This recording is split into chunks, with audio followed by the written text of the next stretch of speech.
Hi everybody, and welcome to this guide to help you make your own sourdough starter.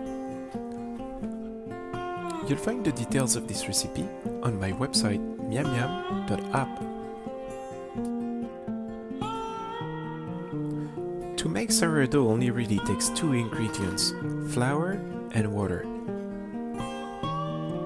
Here I'm gonna put in about the same weight of flour and water. It doesn't really matter which type of flour you use. It could be all-purpose flour, whole wheat flour, it could even be other types of flour such as rye flour. And this process will take a lot of time, but lucky you, it's not going to take much of your time. So typically you're going to have an active sourdough starter within something around 6 to 10 days. And now it's time to stir thoroughly this mix of flour and water. What's important here is not to have any dry flour left. You don't have to be exact on the ratio of flour to water. I just try to get a kind of a liquidy consistency to my mix. Some people might like it stiffer. This is not an exact science, so I believe as long as you have flour and water in the mix, the bacteria and the yeasts will have something to feed on.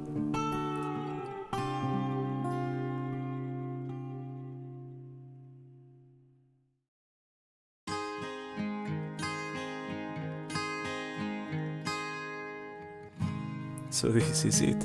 This is the process to make your own sourdough starter. I'm going to repeat the same steps every day, about twice a day. And there we go.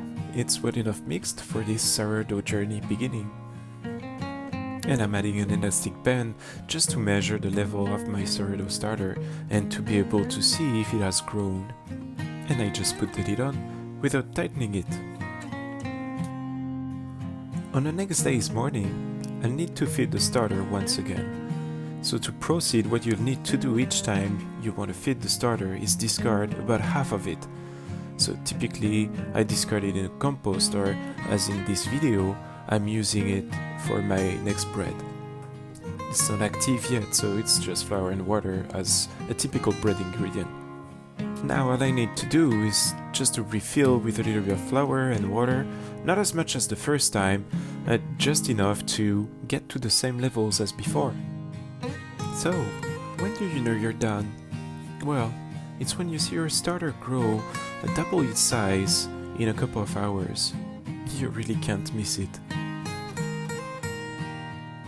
As you noticed before, I'm not very disciplined about the way I approach bread and my sourdough starter, so I need to feed it about twice a day, and I try to do that once in the morning and once in the afternoon, but I didn't really stick to a particular schedule, so really it ranged from 7 a.m. to 12 a.m.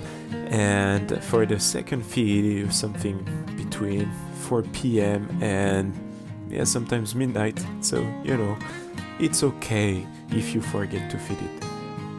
And there we go, it's only the third day, but as you can see, my starter has already grown. You see a lot of nice bubbles here. It smells kind of weird at this stage. It doesn't smell like what sourdough starter should smell. It smells like yogurt a little bit. And if you see some separation as in here, it's absolutely normal, you don't have to worry about it. Well, so far so good. But what is sourdough anyway? Well, some say sourdough, it's the natural fermentation of the dough, and it's basically the development of a culture of lactobacillus, bacteria as well as yeasts. These microorganisms are naturally present in the flour and in the air and will naturally flourish given a little bit of water. And unlike the commercial yeasts that naturally consume the carbs from the flour, the bacteria will break down the carbs into simple sugars and produce lactic acid as a byproduct. And then the yeast will consume the simple sugars and transform them, among other things, into gas, and that's going to give the bubbles you see, and that's going to help the bread grow. But I also say sourdough is life. You know, sourdough is a lot of added benefits for your bread. On top of adding a great taste to your loaves, it's gonna help break down the flour some more than traditional yeast at least, and it's gonna help you better digest the bread as well as making the minerals and nutrients more accessible to your body. And one myth I'm trying to break in my videos is that you don't need to be exact in what you do. I'm absolutely sloppy in every steps that you see, in the measures, in the timing, but I believe it's just gonna work fine because it's only a simple reaction and it's flour and water, and this culture of bacteria and yeast is just gonna be happy regardless. And from the 6th day, I started to see nice bubbles, and the starter has this vinegary smell typical of sourdough, so that's a good sign. Sourdough is weird. I remember the first time I made my starter, I was really confused. I didn't know what to expect, I didn't know what it was supposed to smell like. I kind of expected that it would smell like bread. Oh boy, I was wrong. Refreshing the starter twice a day will give fresh food to these microorganisms so that they can stay active and multiply. But the good news is once you do this and your starter is finally active, you no longer need to refresh it twice a day like I showed you in this video. Typically what I do is I take the starter out of the fridge, I use about half of it for my bread recipe, and I refresh the rest of my starter. I wait for a couple of hours for it to double, and I put it back in the fridge, ready for its next use, a couple of days later. And then you can repeat over and over, and you have infinite sourdough starter. It could last for a lifetime.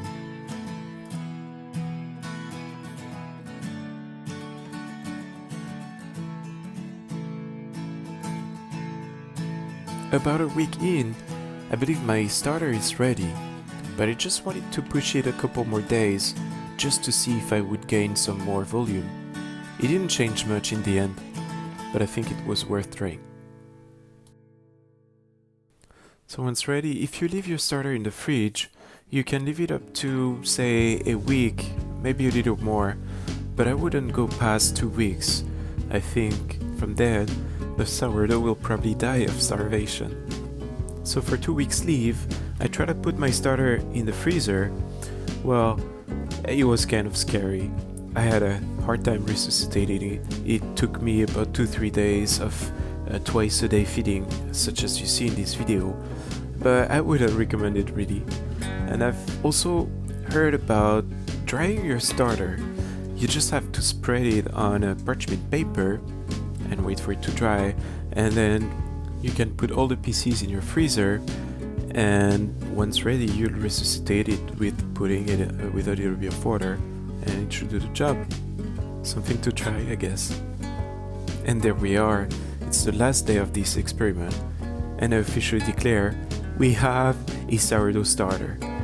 I saw it double in volume, and as you can see, it's above the elastic band, and it had this classic sour smell, vinegary smell, really.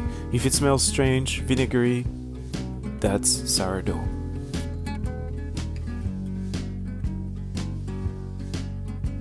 I plan to do another video in which I will compare this fresh starter to my 2-year-old starter. I want to see if it makes any difference to the rise of the bread and to its taste. I can't wait to give it a try. And something occurred to me actually. When I see my starter sitting on the counter, it just seems that nothing's happening.